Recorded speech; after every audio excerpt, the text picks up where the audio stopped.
Hello, ladies and gentlemen, boys and girls. Welcome to another edition of Infection Podcast. My name is Nick Craig. You can follow me on X at Nicholas M. Craig or check out my website, nickcraig.com. Joining me, as always, with a different background from the week previous, Brian with an eye Aldridge. What's going on, buddy? Less controversial. Yeah, I'd say so. What's going on? Well, not too much, but if you do want to find me on the internet, of course, you can find me at Voice Computer on X or at Brian Aldridge on Gab, Getter, True Social, and wherever else still exists.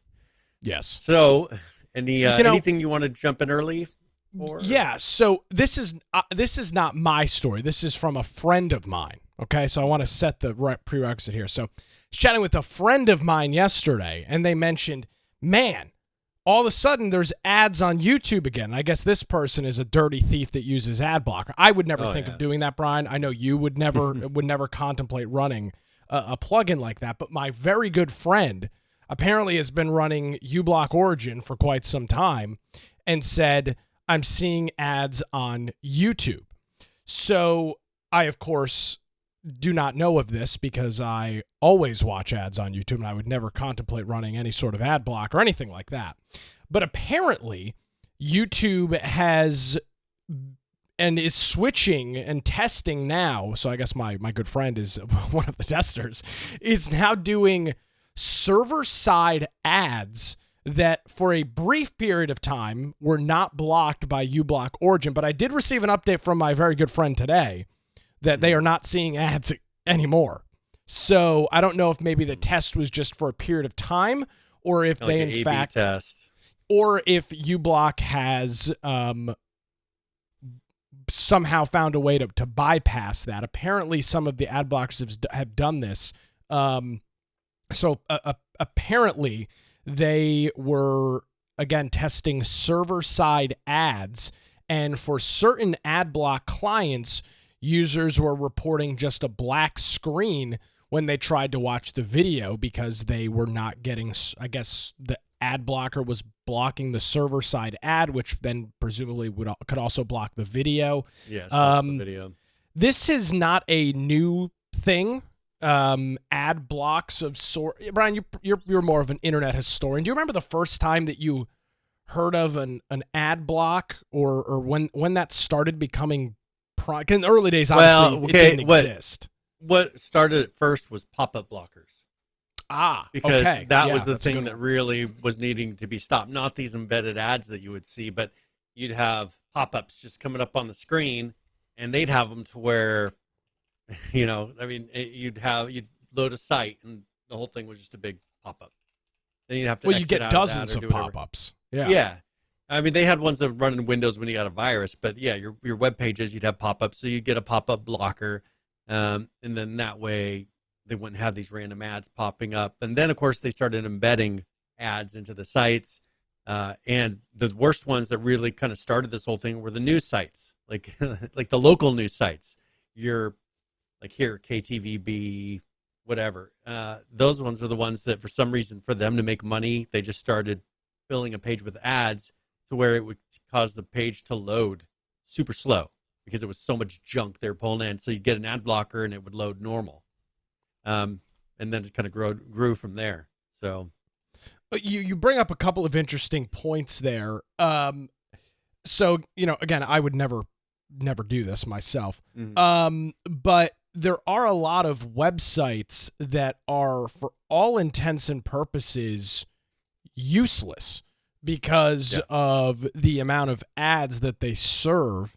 This is a real issue on mobile. If you've been browsing, you browse some of these sites that you're talking about, some of these news sites, and there is so much embedded trash. Now, I get needing to make money. I previously worked in a business that was almost exclusively driven by advertising. So I understand the need and the importance of advertising. I'm not trying to say that, everything should be free, unlike this show, which is completely free. But they've made the internet, in some cases, dare I say, unusable? Yeah. Well, and especially back when your internet was slower. Sure. That was used to be you didn't have, I mean, now I've got almost a gigabit up and down. Sure. you can throw a lot of extra junk on there. But when people were running, let's say 5 megabits, 8 megabits, Well, 10 less than that. If megabits you didn't have a clean early DSL on. line, you're at 5 meg down, maybe a meg or 800K up or something like that. That's a very and it's funny that there's a lot of people, and I've been spending some more time in rural North Carolina. That's where my girlfriend is from. And there's a lot of folks, Brian, that still have twisted pair bonded DSL as their internet. That's their option. Well, and that's the funny thing is, to bring politics into it a little bit, you look at that infrastructure bill that they were supposed to do that Kamala is getting a lot of flack about, because they spent billions, like I remember it was like 42 billion or something high up there dollars to do a broadband internet across, which like did happen. Remote. Like a lot of people did. Our friend UGX Vibe is a great. Our friend UGX Vibe is a great example. He went from twisted bonded DSL lines from CenturyLink to Starlink to then I think CenturyLink, because they got these federal grants, ended up now he's got fiber, and he lives in the middle of his area is booming, but he lives in what you would describe as a more rural area of North Carolina as well. So that did work for some areas. Obviously not everyone, but I can't imagine. It was supposed to be nationwide. And the solution, I saw Elon Musk post a tweet, and it was like, why don't we just, instead of spending $42 billion to try to make it happen, why don't you just use Starlink and do it overnight? Yeah. I mean, you don't need, with satellite, especially satellite that's as quick as his, if they want to throw $42 billion at creating a program where they have a lightweight version of their product that they use for people that just need to have internet for work and to be basic able to internet. Basic internet that you can provide people that doesn't have the fastest speeds. If they want the fastest speeds, they can buy it, but come out with $42 billion will be more than enough to cover figuring out a lightweight version of their product that will give you what we will consider the minimal amount of internet required as a human right. Is kind of how they're treating it. They want everybody to have internet. Well, that would be a way to make it happen, and you could pick and choose, and they could grow their infrastructure, and you wouldn't be a 4 years down the road, nothing really came of it situation, or a quarter of it got done. So the larger issue here, of course, is that these sites, YouTube being one of the largest websites in the world, you are allowed, we upload our show there, we're streaming it there now live for free. We upload our show for free. We watch, I spend hours a day watching YouTube videos, whether it's podcasts or tutorials on how to do one thing or the other, or just screwing around and watching whatever on YouTube. That needs to be paid for. And ad block, I don't know, I don't have the number in front of me. I wonder if you can look it up while I'm talking. I'm curious what the percentage of people using ad block is. Are you talking about like you block Origin specifically? Just ad blockers in general. I would assume that number is, it's got to be more than 60%, right? I mean, there's non-techie people that are installing ad blockers in their Chrome or Firefox browser because they're incessant. The ads are incessant all over the internet. So as more and more people are using ad blocker, you've got a kind of this weird curve where your revenues are dropping off. Your traffic might be great, but those, imagine if you're YouTube and you're getting, these are not accurate numbers. Let's say you're getting 1 million hits a day on your website, Brian, but 60% of those visits are individuals running ad block. When you now go out to an advertiser and say, hey, I have 1 million hits on my website a day, it's accurate, but it's not, because only 400,000 of those individuals are going to get served the ad because everybody else is running ad block. Were you able to find any statistics? Yeah. So as of Q2 of 2023, an estimated 912 million people worldwide used ad blockers, which is about 32.8% of internet users. Okay, so it's small. It's about half of what I thought it was, but still 32% is a lot. One thing weird here is they say this is an increase of Q4 2021 when 37% of internet users used ad blockers, but a 4.5 decrease from that number.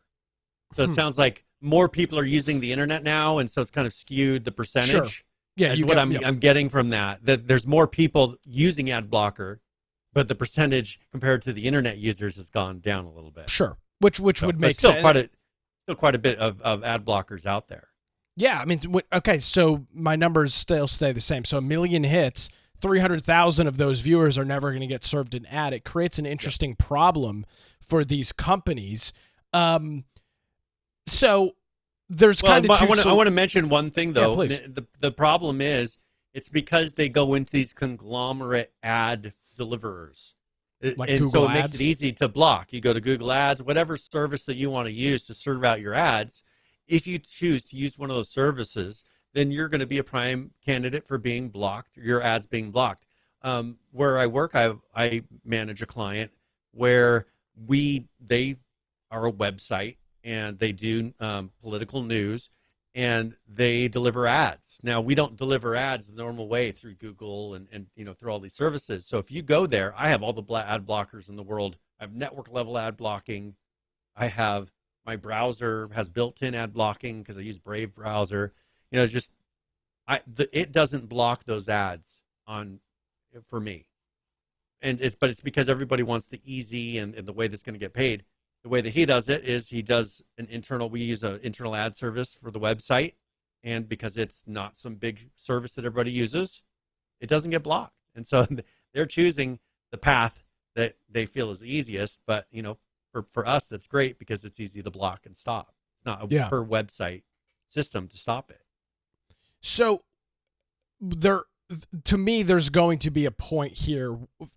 There's always going to be a way to block the ads. The only way that the only way that you will not AI is the next step. I mean, how with AI and the new steps in Copilot where it's actually interacting with your desktop, eventually you'll be able to do an ad blocker using AI where the second it sees the ad, it kicks it out.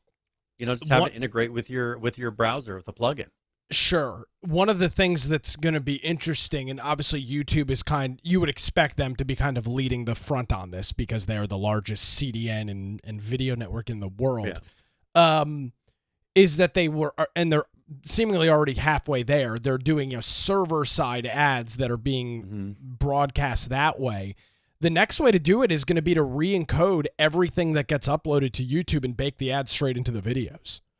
Yeah. I mean, that's really the only way that's the only way that they'll be able to get past, because I'm reading this article and it says, while certain uBlock Origin users found black screens on YouTube, uBlock's filters were updated today with a patch to resolve the problem. The add-on updates its filters automatically. So they've literally already fixed the issue for some users, literally within a day.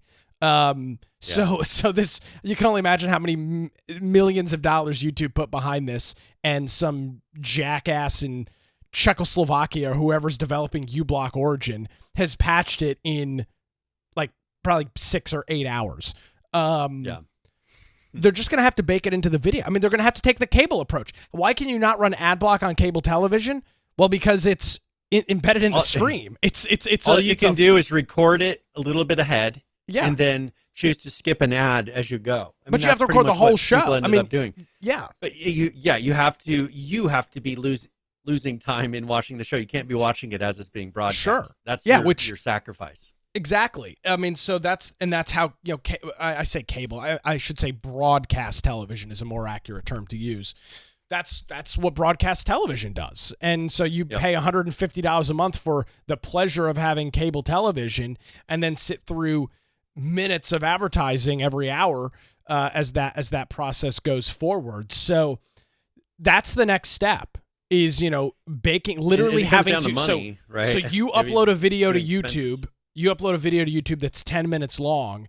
Before the video is available, YouTube on the server side re-encodes that video and dumps 2 minutes or 4 minutes worth of advertising into it. Now you have a 14-minute YouTube video that you're watching. Now, obviously, if it's in video, you can scrub. That's one of the benefits of YouTube. It's all video on demand. But that to me is the only so-called workaround. Just cause people to have to skip through the ads in stream. Essentially, would be probably the term to use for it. There's no other solution. Yeah, and I wonder if I'm sure they're working on something with codecs and encoding and everything to try to maybe, because the problem is as YouTube gets more and more efficient and they encode their videos that you bring in more efficient ways that will make it a smaller file size. Sure. Well, the problem is if you then want to re-encode it to be able to throw an ad onto it, that can cause a problem. So if they can make it to where they can inject the ad into the stream without you realizing that it's not part of the actual original file and stream, then you'll never know, it won't. But you notice. can't. That's what they're doing right now. That's what the server-side ad is. They're injecting it into the stream from the server, and it's not working. So you literally have to. But something still recognize. For them to be able to block it, there's still got to be something that's happening that doesn't make it the same stream. Yeah, you're right. So if they can trick it enough to where you on your side don't see any change in the file, then what are you going to do as a blocker? Yeah. Well, then you're almost streaming the video live, for lack of a better term. You don't allow buffering and things like that. So that it's interesting. Yeah. The percentage of users using ad block will only go up. The revenues that can be generated by these ads will only continue to go down as less and less are served. And then you get to the period of time where maybe things do have paywalls. I mean, YouTube already has YouTube Premium, which is $15 YouTube a Red month or whatever. something. Yeah, well, it's not called Red anymore. It's called YouTube. It was Red. Now it's called YouTube Premium, and it's like $15 a month, which you might have a ghastly reaction to. But then when you look at a Spotify subscription at $13 a month or a Netflix subscription at $19, I spend a whole hell of a lot more time on YouTube than I do on Netflix or Spotify. So maybe you get to that period of time where these sites, YouTube's probably not the best example because they're so large, but you get to a point where you're left with nothing but to start charging. Because it's not feasible to have the content available for free if nobody's going to watch the ads that keep it available for free. Well, and one thing to remember, too, is if you like something that someone's doing and you run an ad blocker, go subscribe to their page or do whatever it is that they're doing. There could be a Patreon. Some people you can subscribe to their channel for money. Whatever it is, support them in that way and continue blocking your ads. I mean, I think the ads have become overwhelming for a lot of sites, to where it makes pages not load right. They're tracking you and all kinds of information. I don't encourage people not to use ad blockers at all. I'd be pretty hypocritical if I said that. But instead, if you're going to run an ad blocker, support people. When you see someone that you appreciate their content and you want them to continue doing it, then support them. Whether it's on YouTube or whatever platform, not trying to push us, but you know what I'm saying? Like, support them because this is going to continue to happen. And the problem is if people complain about not making enough money on YouTube, then they're going to turn around and either YouTube's going to crack down and do something different, or people are going to go off of YouTube. And that's already happened. Make it, the CPM on YouTube is garbage right now. I mean, it's what it That's was. why people will do, in-place product placements and things like that. Lots of other ways to make money. Yeah, absolutely. And that's why you see almost every content creator, even if their content is free, they have a Patreon or some other alternative to Patreon where they're able to have subscribers on there at 5, 10, or 50, however, depending on what they offer and what their tiers are at that price. So it's pretty interesting as the ad wars continue on these various services, how all of that shakes out. Now, one thing before we exit out of that. Sure. That was remember that was one of their justifications for why they were banning people and being so strict on YouTube and these other platforms, was all in the name of advertising. And, making sure that the content was advertiser friendly. So advertiser friendly. And so they'd say if it wasn't advertiser friendly, which means it was not a liberal point of view or whatever, something that they agreed with, they'd then say, well, you're no longer able to run ads or, make any kind of money off of your system, or they'd ban you. Yeah, or fire you in some cases. If that's a real if they didn't like what you were saying, they could fire you. That would be pretty crazy. But we've seen it. We've seen it happen many a times to good people. Brian, there's a strike that's taking place, and it's not the Screen Actors Guild, but it is tangentially related. Video game actors apparently are going on strike. It's been going on for a number of days, right? I think. started on Saturday, Friday is when it started. Yep. So for the first time since 2017, a group of video game actors that do predominantly a lot of voiceover stuff. There is some other things in there as well. Obviously, traditionally video games don't have physical actors in them. They're animated. But I think some of the mocap stuff might be in here as well. They're on strike with apparently they were negotiating with some of the big companies, Activision, which is now Microsoft, Epic Games, and other big publishers. They claim that AI is causing some big issues, and that's what's going on now. Well, here, let me look at something too, because look at the timing of this. 200 workers at Bethesda unionized here in the last couple of weeks. Okay. We then had 500 plus World of Warcraft developers unionize. Same thing about a little over a week ago. ZeniMax then joined them. This is all just Microsoft's. So now Microsoft is now legally bound to take a neutral approach to the unionization of ZeniMax. And then right after all that got delivered, then they announced this strike on that Friday. And so, it's like Microsoft approved it, and then immediately right after, it's like, go right after them. Yeah. It seemed kind of funny how the timing worked out, to where pretty much all of Microsoft's game developers formed up and are going into unions, and then they immediately went on strike like days later. So there's about 160,000 actors, and now they're not all on strike, but in this group, they're actors, announcers, broadcast journalists, dancers, DJs, news writers, news editors, program hosts, puppeteers. I didn't realize they were part of the union. Recording artists, stingers, stunt performers, voiceover artists, and other media professionals. So a lot of the video game stuff would be voiceover artists and sound design and things like that. And they say even people that are doing movement, motion capture, mocap. Exactly. Be a big one. One thing that they've done is they are not doing games that are in development prior to September of 2023. So the only ones that are striking right now are the ones that started development after September 2023 and after. And so the whole GTA 6 and none of those would be affected. And they say essentially they're concerned, and this is not a new thing. We've heard this for quite some time.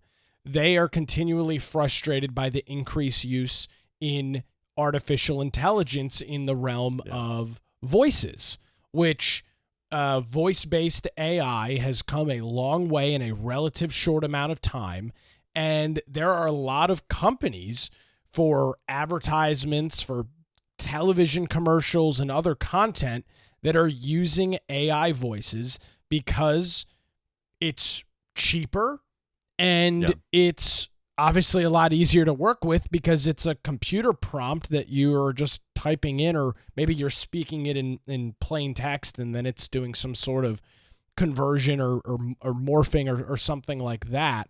They say that they are trying to renegotiate an agreement to include stronger AI protections, as well as higher wages that account for inflation. So to that, I say get in line because, good luck. They're not the only ones. Yeah, everybody's getting screwed by your guys' terrible political thoughts, which is what has led to inflation being so bad. But the real thing, I think, is the AI protection. I see both sides of the coin. As somebody that has made a living at speaking, I don't know. I'm not necessarily afraid of AI voices because I got paid for my opinion and connections and things like that. Voice, right? And I wasn't reading a script. I didn't have like a piece of paper in front of me that I was reading line by line. So that wasn't a huge issue. I don't know where this goes, Brian. I don't know. Voice acting is very important. We know that. Sound design is very important. We know that. Companies try to do anything that they can to cut costs. I don't say that in a bad way. It's just the reality of doing business. If you can do something at 40% of the cost, why would you not? That's just a smart business move. This article indicates, they're at an impasse. Yeah, they're likely to probably continue to stay at an impasse. I mean, how long was the full Screen Actors Guild strike? What was that? That was over a year, wasn't it, or close to it? It was. Well, I mean, I think it was starting to approach a year, if I remember correctly. I don't know if it went over. It was a long time that, essentially everything was frozen. No late night television, no TV shows, no movie. A lot of that stuff was just kind of, the wheels screeched and grinded to a halt.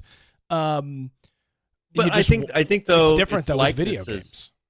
I think that because you can license someone's likeness, you can license someone's voice. But the problem is what they feel is it's being done without them being reimbursed.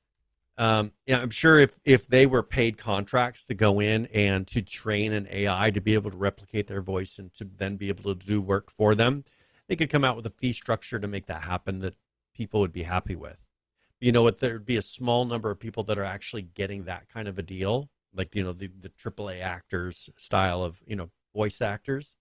It's not going to be your average everyday, because if you're not a known voice that they're trying to specifically seek, they can generically create one using AI. So I can understand, there's no way to make it benefit everybody. If you go in AI, there's some people that will love AI because they're going to make a lot of money doing it without having to do as much work. They'll go do an initial set of training, and then people will continue to pay them to make products using this thing that they trained. But your average small guy is the one who's going to end up not having jobs, because that unrecognizable voice that's not unique can then just be some computer unrecognizable voice that's not unique. Let's talk about that. Tim Sweeney said just that. He tweeted out, Epic supports the Screen Actors Guild view that game companies shouldn't receive generated AI voice training rights once dialogue recording sessions, meaning you go into voice a character and then they take that, run it through an AI learning model, and then never hire you again. He says if a company wants to offer licenses for an actor or actress's voice for generative AI training, they should be very clear and specific contracts for that. And they should feel free to say no, perhaps in stronger words. And if they agree, then they should be compensated accordingly. And to me, what you just said is the solution. If you are who's the guy that's got the really deep voice that does all of the commercials? His name has escaped me right now, but everybody knows his voice. If he wants to go, are you the one who did the voice of Darth Vader? No, the guy that does all the commercials. It might be the same guy. I have no idea. James Earl Jones is James one guy Earl who has Jones. A low voice. Yes.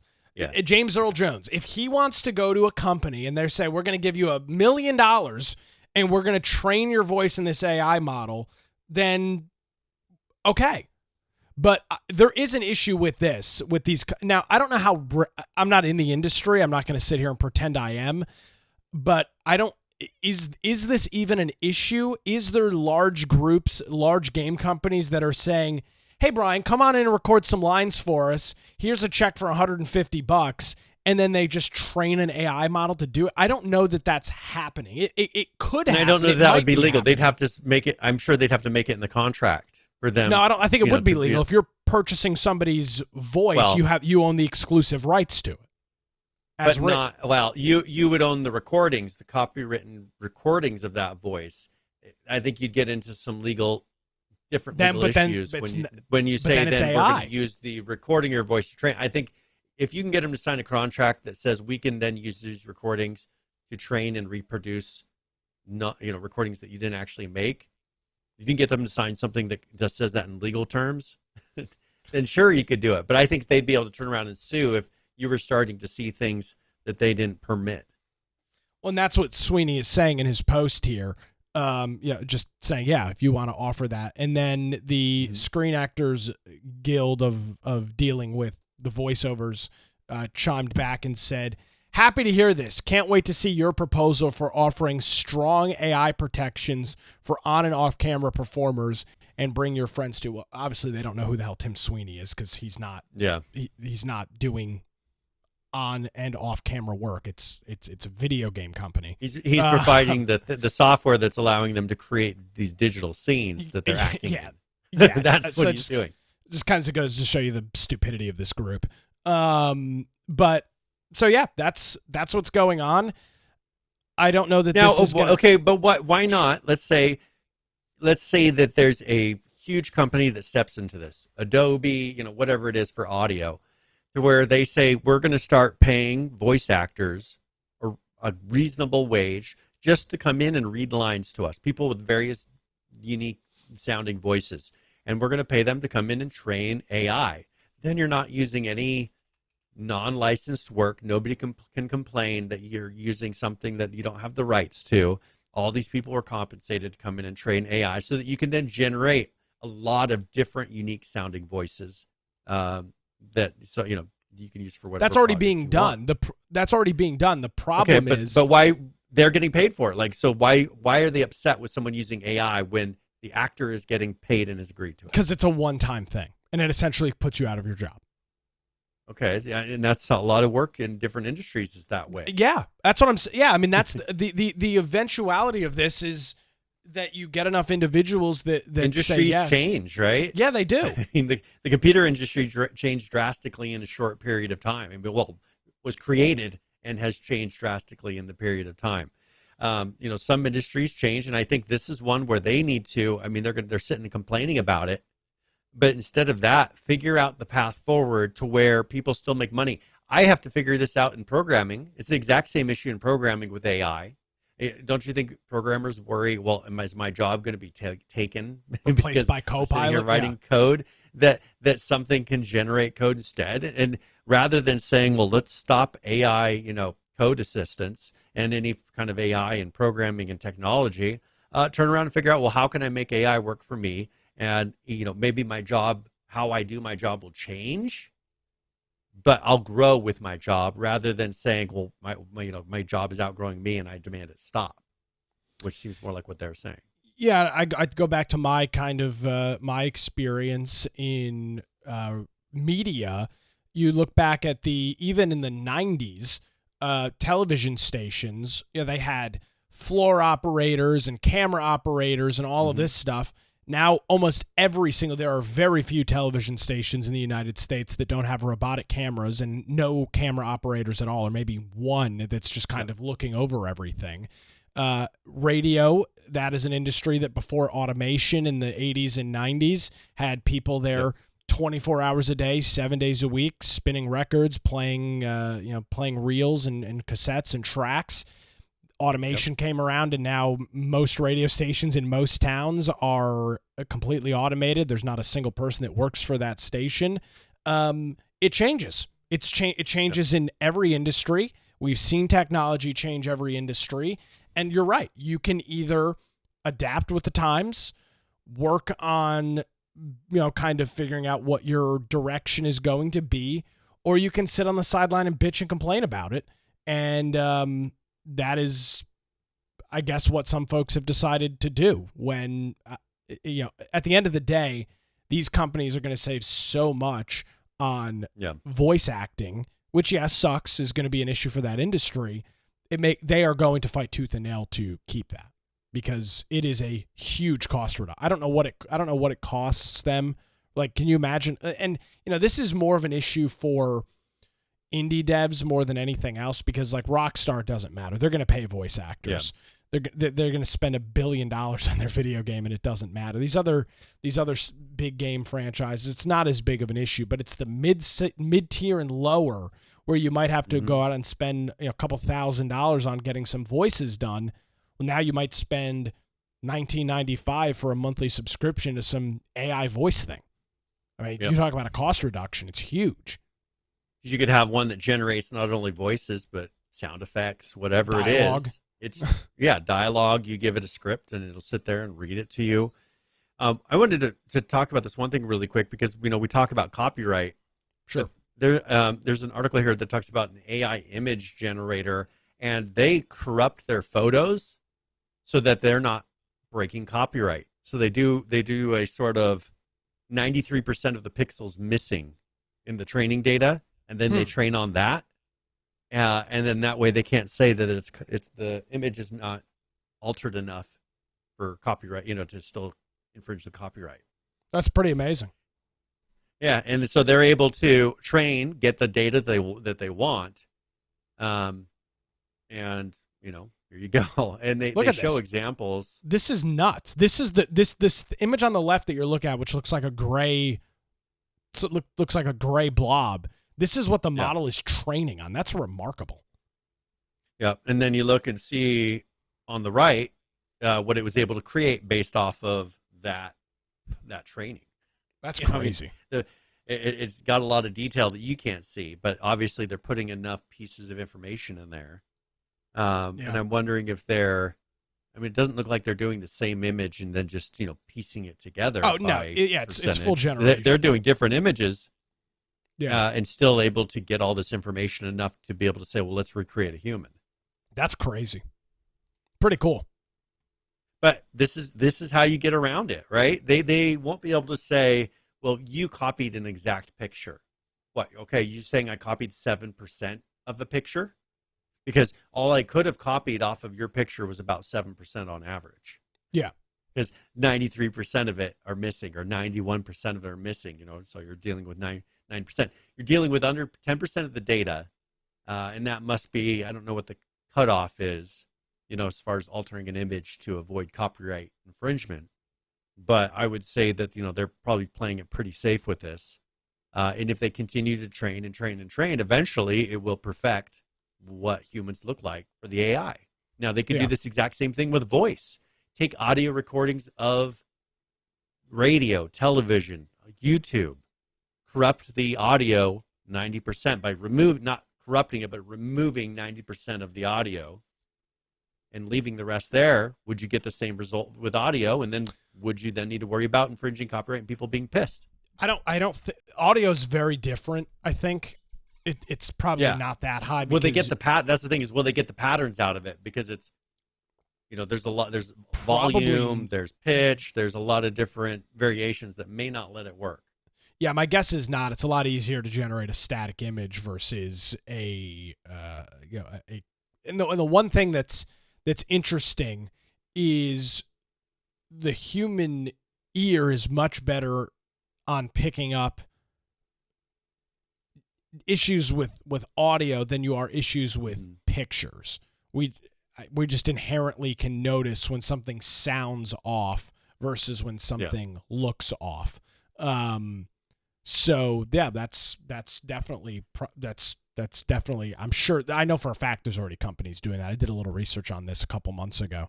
So it's fascinating, and you're right. You either get with the times, Brian, or you're left behind. That's the reality of evolution in technology. That's where we are right now, and we'll see what this strike has to do going forward. If it's going to even have an effect, I don't even know.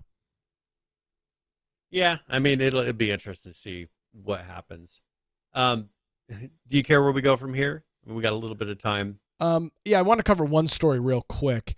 Bungie, they are obviously a major studio, had a large part in the Halo franchise for a period of time. Destiny 2 and Destiny as a franchise, very popular. Brian, they are laying off a whopping 17% of their workforce, which equates to almost 200, or just about 220 roles in their position. When you are slashing 17% of your workforce, that is not a good sign. Aren't they owned by PlayStation Sony now? Yes. Yes, by Sony. Yeah, that's what I thought. I tried. Bungie was the only one left that Sony could buy. When Microsoft was acquired. They have an article in there. Are you able to pull that up? I was trying to go to Bungie.net and pull up that article that they link in there. Yeah, let me see if I can find it. And it would not pull up for me. I thought it was because they did a it's probably your ad block. Talking about something's blocking it, so I couldn't get to this. Yeah, so it says, this morning I'm sharing with all of you some of the most difficult changes we've ever had to make as a studio. Due to the rising cost of development, inflation, Biden, Democrats, and industry shifts, as well as enduring economic conditions, It has become clear that we need to make substantial changes to our cost structure and focus development efforts entirely on Destiny and Marathon. That means beginning today, 220 of our roles will be eliminated, representing roughly 17% of our studio's workforce. This isn't surprising or shocking for anybody that's been following us for any period of time. The video game industry has been getting absolutely lambasted. This is the current This is the current length of our economy news and our show notes that we haven't touched in a couple of months. Yeah. And it's everywhere. I mean, Brian, everybody is getting just absolutely killed. And the idea of Federal Reserve today keeping interest rates once again exactly the same because the economy is not improving at a fast enough rate for them to start cutting rates. The economy sucks. Anybody that tells you otherwise is a fool or is purposefully deceiving or lying to you, or maybe they're just ignorant and stupid. And the evidence is right here. When a company as big as Bungie, with as big as a franchise as Destiny, are laying off almost 20% of their workforce and saying, yeah, we're pretty much focusing our development efforts entirely on these two products because we can't piss away the money working on anything else. It's a disaster. With the video game industry is a little bit unique in, just the way, because of how it's been set up. You've got one project you're generally working on. Maybe a big studio will have 3-4 games that they're working on, but those people are working usually on that game. One project, developers themselves. They're working on one project. So you go along. It's not like other software development shops where maybe you have a big client, you have 3 big clients, but then you have a bunch of small clients to help fill in and continue money when there's problems with that big client, right? Well, this doesn't work. If they're looking at a project and saying, we don't think this is going to be able to go to fruition, or, we just don't think the time is right, what do you do with all those employees? You either somehow put them over to your other project, which unless you can come up with a way that makes it get done faster, all you're doing is creating extra bloat on that project and still wasting all the money that you're claiming to save. Yeah, you fire them. That's all that in this industry. You fire the people, and when you need to start another project, you rehire more people, and maybe you bring some of those people back. I mean, it's just the way that this industry works, of having these big one-off projects because games are getting so big. They can't have a bunch of small little projects they're working on. And people don't want to play small little games. They want to play big games that take years to make. Yeah, and so I do find it interesting that they say that we're just going to focus on these 2 franchises. Obviously, that's what's making them a lot of money. But then you do wonder, in this current period of time, and we saw this back in the 2010s, how do you, as a company, how do you invest? Because to start a new IP or to develop a new game, it's a lot of money up front. You pay for the entire development before you see a penny rolling on the backside. It's a very interesting it's a very interesting business model. You have to shell out in some cases, like the Rockstar, hundreds of millions of dollars to then make it. It's very similar to movies. You spend all of this money on producing a movie, and then you pray to Christ that it sells at the box office so you can make your money back. I mean, that's the model, unlike most other businesses where it's kind of a trickle effect. And so GTA 6 is estimated to be $2 billion at release. Okay, so they're going to spend, they have to upfront $2 billion before a penny rolls in. It's a very interesting business model, and the reason I'm bringing this up is to back to the Bungie article when they say it has become clear that we need to make substantial changes to our core structure and focus development efforts entirely on Destiny and Marathon. That reads to me, and I don't think I'm reading between the lines, we're not investing in new IPs. We're not investing in new games. We're focusing our money, focusing our time, effort on these 2 projects that are making us money, And until the economy approves and we can justify investing in a new project, it seems to me that Bungie's not going to produce anything. That's I don't know how you read that any other way. Unless things change, Destiny and Marathon are their only two projects. Yep. And I mean, it's not like Bungie had a bunch of projects, but they were, looking to continue really, because they do see that there's a limited amount of time Destiny is going to be popular. Sure, Destiny 2 is not a new game. Destiny 2's been out. Yeah, it's been out for a while already. So, why right now that may not be a thing that they can change. Destiny 2's been out since 2017. Yeah, so it's been out a while in video game time. Yeah. And so they're trying to figure out, well, we need to get another product rolling now so that as Destiny 2 starts to wind down, that we have something else that brings in that extra income. Well, how do you do that when the economy's like this? You don't. It's going to end up in a situation where eventually they'll have to lay people off because they won't have a product that's bringing enough money to maintain the staff that they have at that point. And, and I'm sure that that's what they're trying to prevent, keep enough of a staff to keep it going. And, hopefully things get good enough to then turn around and do something different. Yeah. So I bring all of this up to say, I believe, and you've been on the front line. You've been on the front line of the assault, Brian. We're likely about to deal with a long period of time where there's not new games coming out. Yeah. Because unless they've already been in development, because right now, well, and you've got the strike going on right now. So for new games, that's hurting them too. I mean, there's the cards. Everything is stacked to just not succeed. And people say, well, create a union. I saw people, with the Bungie thing, create a union. When there's not money, this is the problem. Creating a union doesn't create money for the company to be able to pay the employees more. If you can create a union and say, well, I want to maintain certain pay and I want to maintain all these things, usually what you're then guaranteeing is that they're going to have less employees so that those ones can have the whatever's demanded. The other employees are going to be let go because you can't. Where's money coming from right now?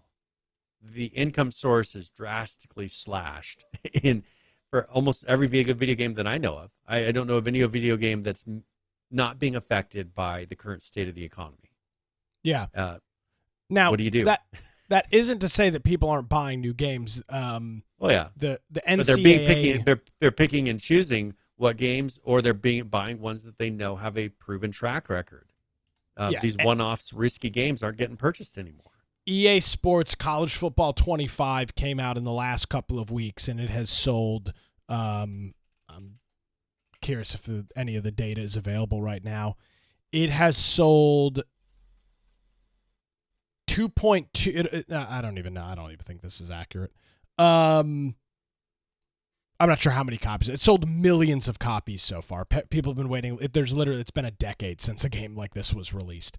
So with that, there is money still going around. People are still buying games, but over the last, I'll say, probably 2.5 years, Brian, that we've been talking about this, I doubt many new projects are coming out of that period of time. And as we know, for big titles, not even AAA, but big titles, that is not a short development period.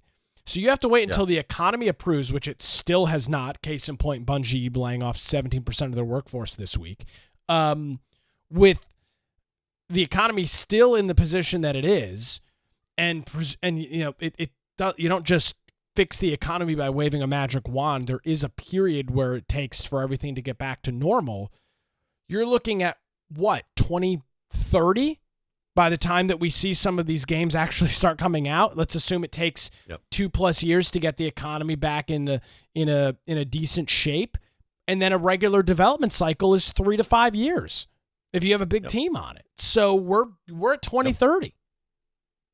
And if the problem is the economy as it grows and shrinks and has all these problems, some video games stay in development throughout a whole cycle of it, and then they're hit again at the other end of it. I mean, if you look at Grand Theft Auto 6, that thing's been developed from one downturn to the other, and so it's experienced more than one. So it's either games are going to have to get smaller and they're going to have to pump them out faster so that they can get into those windows of prosperity, or they're just going to have to like GTA. If you have a big popular game, make sure that you have a huge budget to build it with and just get it done and kind of ignore what's happening on the outside. Because you think they've cared really about whether video games are selling during this whole time? I mean, GTA 5 is still selling pretty well. It's one of the top 20. Yeah, it's still doing incredibly well. No, they don't care. But because they're not relying on income having to come in every month. They've saved up enough from their previous projects to where they're like, we have enough to get this out the door with our budget. And this is not for everybody. Call of Duties don't No. have to deal with this. Halos don't have to deal with this. Far Cries don't have to deal with this. GTAs, any of the Madden, FIFA, all of those games. None of those games. But they're turning out a game every year almost. Yeah, in many cases, yes. So they're Maybe not that's really. what it needs to happen, right? So that you can fit into, you don't get into these long-term, huge budget ones. Quick turnarounds with products that you're building on a previous product, so you're not inventing the wheel every single time. Yeah, exactly. So, and that because those are the ones that are still here and are still pumping out games. Yeah, and are still getting people to purchase it every single cycle. So that's what's going on over at Bungie, and big hacking and slashing going on over there, and continues throughout the industry as a whole. I'm trying to remember that video game layoff website. I'm curious what the number is right now. I don't remember the name on it, but it was like it was like the words video game layoffs or something like that. Yeah, so I can find that. I wanted to mention something. We've only got a couple minutes left. PC Gamer, they had an article where they were talking about how Epic put at this point the Cybertruck in Fortnite, and just because the disdain that the liberals have for Elon Musk, I just wanted to read you the article title. It says Epic's bringing the joy of mocking a passing Cybertruck to Fortnite. Now, Cybertrucks are electric vehicles, which supposedly is what they love, right? It runs purely off electricity. But because of his politics, they'll sit there and mock it. If he wasn't political, didn't buy Twitter, and was just making rockets and electric cars, do you think that they would have named the article in this way? No, and it's been amazing to watch Elon Musk go from he's also doesn't he own Solar City? I'm pretty sure he bought Solar City, and they loved him for that. They loved Tesla. They love electric vehicles. This guy has gone from poster boy to villain in a very short period of time. It's remarkable to watch. All because he's a proponent of free speech, and he wasn't even. He's never been a big Trump guy. He's not a conservative. He's not voted. He's not even a Trump. Republican. I don't know if he's ever. I think this may be like the first time he's voted for Trump or something. I think he's voting for Trump this time, but I don't think people assumed it would be like that. And every time I ever heard him say, he's like, "No, I didn't vote for him." Yeah. But everybody thinks that he's a big conservative, right wing, crazy person, which he's couldn't be farther from. Yeah, it's just he's just sick. So from what I understand, it came down to because his son. Yes. Came out as trans, right? And he just saw what it did to him, and so he said, "I'm going to fight the liberal woke mind virus." That's the whole reason. Everything that he does is because he saw what it did to his son, and he wants to prevent that from happening to other people. A personal experience. So now he's public enemy number one because he didn't like he saw what happened and he didn't like it. So it's just crazy how I just read the article title, and it's not anything in articles. They're bringing. He does own Solar City, by the way. Does he? Yeah, Tesla acquired Solar City in 2016. Which was at the time the world's largest solar panel company. He's doing some of the most for the causes they claim to be their poster. Yes. Everything that they follow. He's doing the most to enhance that, and yet they hate him still. Like he's doing all the things that they wish someone that they liked would do. But because they think that he allows hate speech, which is aka free speech on a platform, that all of a sudden now he's a horrible person. So correct. Remarkable. Welcome to 2024. Which, by the way, mocking the Cybertruck isn't an issue. I've seen a couple on the streets recently. They look Yeah. beyond stupid. But yeah, it's the disdain for Elon Musk is laughable at best. Yeah.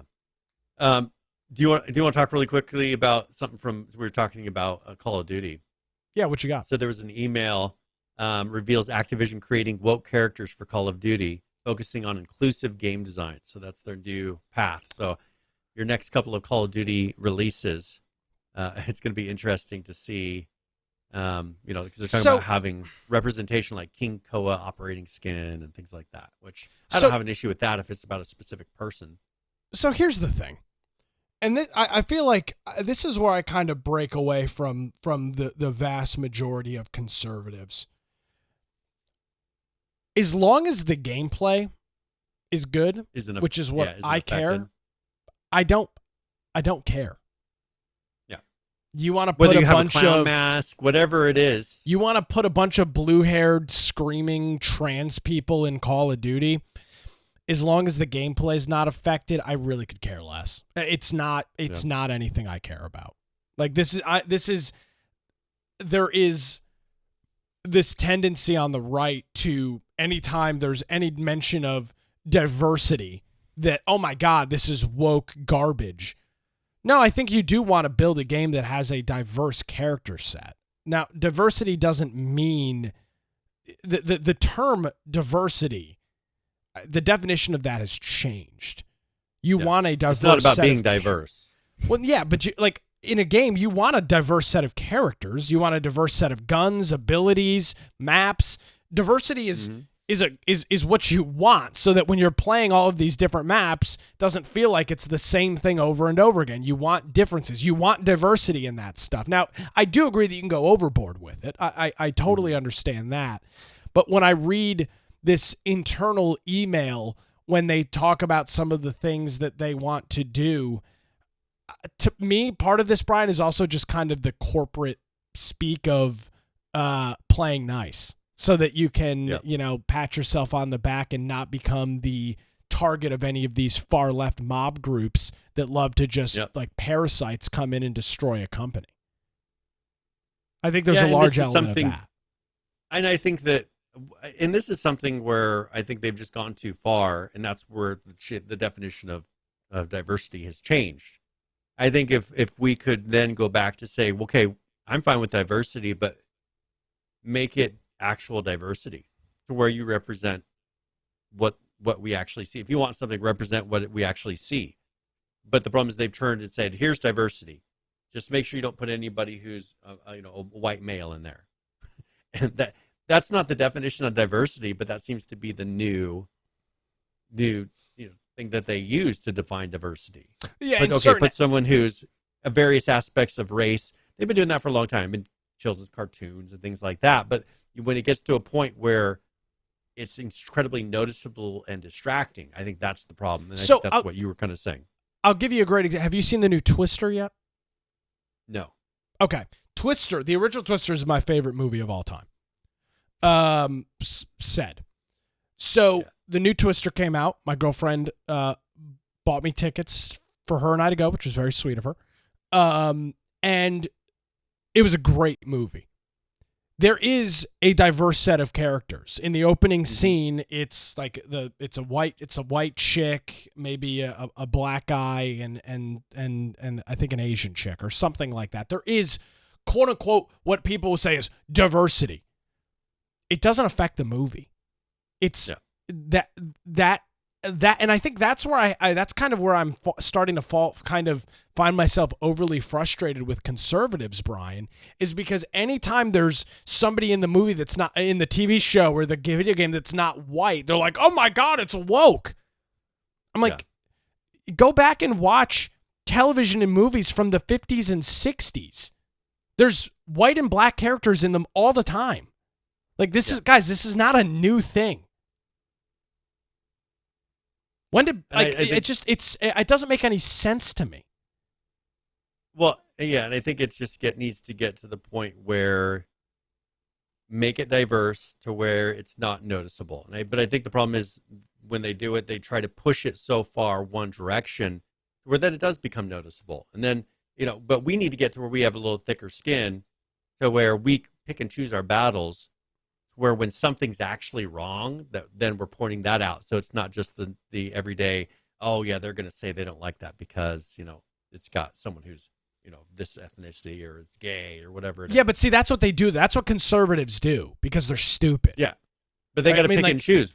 Pick out the egregious ones because there's going to be things that you don't agree with. And that's why rather than saying I'm like I'm a Republican, I always say libertarian because you can do what you want. Even worse, the worst kind of people in the world. Literally the worst people in the world that you are defining yourself with. I don't know why you do that. Well, libertarians are these worst people. Well, those are people that call themselves libertarians. But you just called yourself a libertarian. But I'm saying I go with the mentality of what libertarian is supposed to be, not what the people in politics that call themselves libertarians are. I agree that you should be able to do something I disagree with because I want you to allow me to do something that you may disagree with. Yeah. That's what a true libertarian would believe. But that's not what libertarians in politics believe. No, I agree with that. I just think there's this, anytime the word diversity comes up, there's this reaction on the right to be like, oh, it's woke, it's garbage, boycott, bail, run away, don't buy, burn in the streets. It's just exhausting. Yep. It's exhausting and it's stupid. And I'm just sick of listening to it. If the Call of Duty game introducing diverse characters destroys the gameplay, then nobody will play it. Yep. And that'll be their lesson that they went too far. Which they won't, because what a character looks like doesn't affect gameplay, right? These games don't matter. Like the and this is probably more of a me thing than anybody else. I don't care what my character looks like in any game that I play. If a game has a click randomize to generate a character, that's what I do, and I just click apply. I don't care. I know you are very different from that. You get into that, so maybe that's part of it as well. I just don't care. I care about the gameplay, the mechanics, and can I have a good time? Simply that. I'm going to spend $70 on this freaking game. Can I enjoy it? I don't care if the main character is a black female. It's irrelevant to me. I don't care. Yeah. Give me a good game. Yep. Plain and simple. I think that if we get a track record of people putting out games that thread that needle correctly, even if there's diversity in it, thread the needle correctly, and it sells really well, they'll learn where that needle needs to be thread every time. And if they want to do it more towards one way or the other a little bit, that's fine, but they'll figure it out to where it doesn't affect the gameplay. But as you said, your solution, if you think it's overboard, then just don't buy the game. And enough people felt the way that you did, they're going to make an adjustment next time. If you complain about it but still turn around and buy the game, guess what? They're going to continue doing it the same way because you still bought the game in the end. Yeah. Speak with your wallet. Beyond stupid. Okay.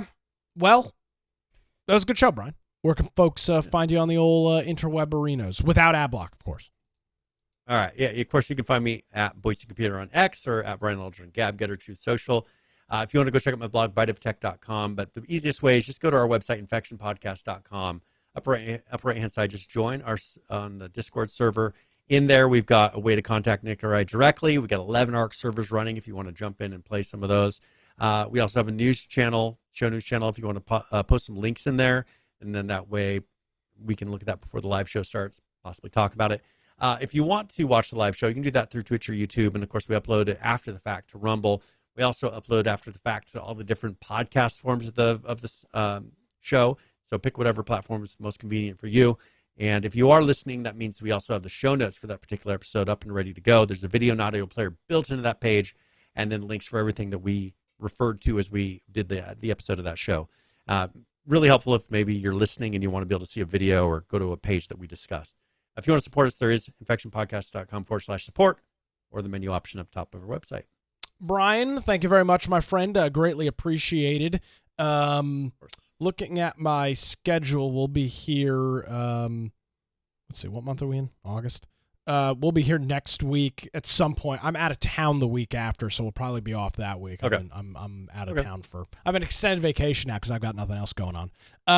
So we got to keep in tune to our Discord for that stuff. And as As Brian noted, check out the website, infectionpodcast.com. If you want to check out what I'm up to, you can follow me on X at Nicholas M. Craig. Of course, visit my website. It's nickcraig.com. If you missed any portion of today's illustrious program, head on over to our website. It's infectionpodcast.com. Thank you so much for joining us, everybody. Have a great week. We'll see you next time.